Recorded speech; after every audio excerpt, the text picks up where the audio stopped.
In the winter of 1998, on a freezing, rain-soaked night in London's Whitechapel district, a 22-year-old journalism student vanished. Her name was Emily Carter. She was a journalism student who spent her nights researching local crime cases for her university. That night, she sent a single message to a friend. "I think someone is following me." Her phone went dead seconds later. She never made it home. The police response was immediate. They canvassed the streets and checked every available CCTV camera in the district. But after 48 hours, they had nothing. No witnesses, no fingerprints on the nearby railings, and not a single frame of footage showed Emily or anyone else leaving the area. The search eventually led to an abandoned alleyway where officers found two items: a black umbrella resting on the ground, and tucked beneath it, a letter smeared with blood. It contained 5 words: "He watches from the shadows." In a district as crowded as Whitechapel, a struggle usually leaves a mark: a scuffed wall, a drop of blood, or a witness. Here, the case file remained a total vacuum, presenting a level of forensic cleanliness that stalled the investigation before it could even begin. Detective Arthur Bennett took over the case.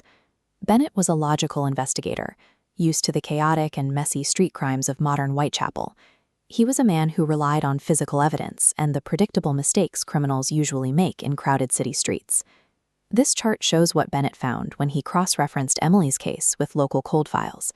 Over the last 20 years, a specific pattern emerged. Every few years, a young woman would vanish on a rainy night, leaving behind a single black umbrella. Even more striking was the lack of data at the crime scenes. In 20 years of police records, even the most meticulous criminals leave a trace. But across every one of these files, forensic teams found nothing, not even a single smudge of a shoe print in the mud. Bennett looked at the timeline again. The alignment of the dates and the recurring items suggested a level of precision that refused to fit into a standard criminal profile. He was looking at a pattern that seemed to ignore the way crimes actually happen in the real world. An anonymous tip eventually broke the stalemate, directing Bennett to an old building on Blackthorn Street. The caller was specific: go to the basement. Behind a hidden door in the basement, Bennett found a room covered in missing persons photos and strange symbols. In the center sat an old tape recorder playing a heavy, distorted voice on a loop, repeating that the shadows could not be stopped.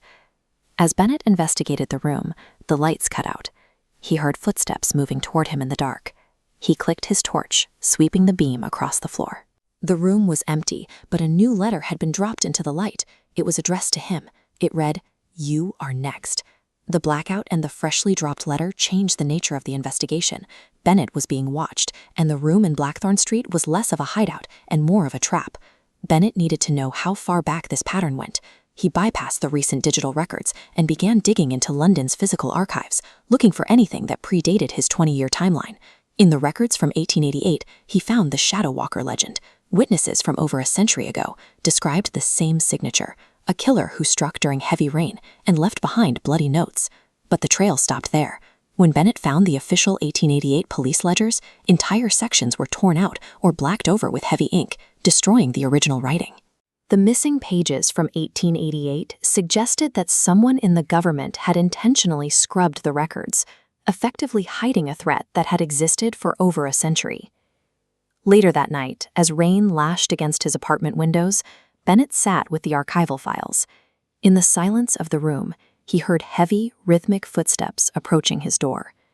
Bennett looked toward the window. A dark, faceless silhouette stood perfectly still behind the glass. It didn't move. It simply waited in the rain. In its hand, the figure held a small, silver object: Emily Carter's necklace. Bennett had followed the evidence to its conclusion, connecting the missing girls to a century-old shadow.